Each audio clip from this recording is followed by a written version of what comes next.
Most people can name the Roman Empire. Most people know the British Empire. But there is one empire that was larger than all of them, an empire that controlled more land than any political entity in human history. And almost nobody can tell you anything about it.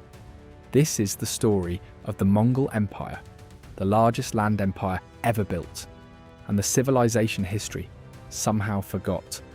Chapter 1. The World Before the Storm.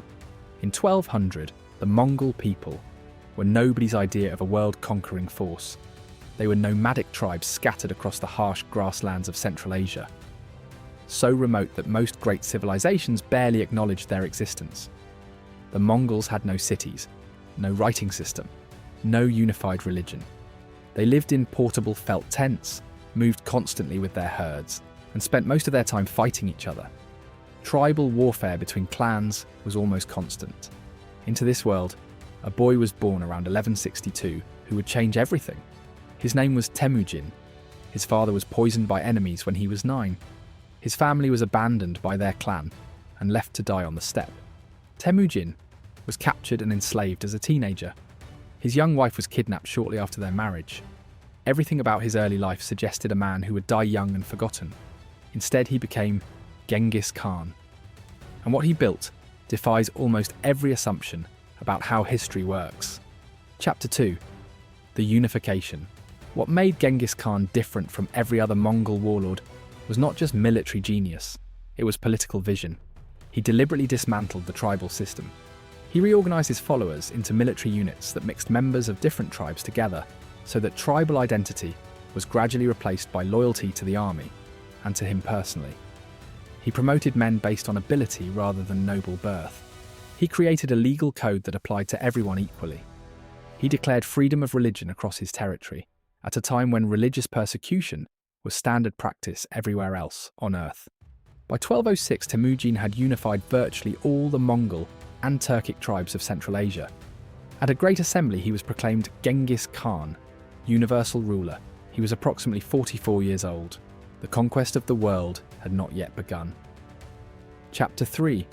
The Military Machine. The Mongol army was unlike anything the medieval world had encountered. It combined speed, discipline, and psychological warfare into a system that was devastatingly effective against every opponent it faced. Every Mongol soldier rode, typically with multiple horses so they could maintain speed over enormous distances. A Mongol army could cover 60 to 100 miles per day. No medieval army in Europe, the Middle East, or China could match that mobility. Enemies found themselves outflanked and destroyed before they understood what was happening. The Mongols were masters of the feigned retreat. Mongol cavalry would engage, appear to break and flee in panic, draw pursuing enemies out of formation, then wheel around and annihilate them. Army after army fell for this tactic for decades. But perhaps the most effective weapon was terror itself. A city which surrendered immediately would be spared. A city which resisted would be destroyed completely. Its population massacred, its buildings levelled, its irrigation systems wrecked so the land itself became unusable. This was not random cruelty, it was calculated policy. Chapter 4. The Scale of Conquest. The numbers are almost incomprehensible. Between 1206 and his death in 1227, Genghis Khan conquered more territory than the Roman Empire accumulated in its entire history. He destroyed the Jin dynasty in northern China, swept through Central Asia, demolishing the Khwarezmian Empire, and sent raiding forces as far west as Poland and Hungary. His successes continued. His grandson Batu Khan swept into Europe in 1241, destroying Polish and Hungarian armies so completely that European powers began preparing for the end of Christian civilization. Only Batu's sudden withdrawal, caused by the death of the Great Khan, saved Western Europe from conquest. Another grandson, Hulagu Khan, destroyed Baghdad in 1258, ending the Abbasid Caliphate, which had been the center of Islamic civilization for 5 centuries. The Great Library of Baghdad was destroyed. Scholars who survived said the Tigris River ran black with ink from books thrown into it, and red with blood from scholars thrown in after them. At its peak, the Mongol Empire stretched from the Pacific Ocean to Eastern Europe, from Korea in the east to Poland in the west. Chapter 5. Why did it collapse? The Mongol Empire began fragmenting almost immediately after reaching its maximum size. By 1260, it had split into 4 separate successor states fighting each other. By 1368, the Mongols had been expelled from China. By 1500, the great unified empire was essentially gone. The empire was simply too large to govern from a single centre.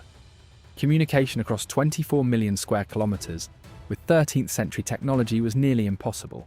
Succession disputes after each great Khan created instability. As Mongol rulers settled into the regions they had conquered, they gradually adopted local customs and religions, becoming more Persian, more Chinese, more Islamic, and less distinctly, Mongol. The empire did not so much fall as dissolve into the civilizations it had conquered. Chapter 6. Why nobody remembers them. The Mongol Empire's absence from popular historical memory is itself a fascinating puzzle. Part of the answer is geography. The empire's heartland was Central Asia, a region that subsequent centuries pushed to the margins of world history.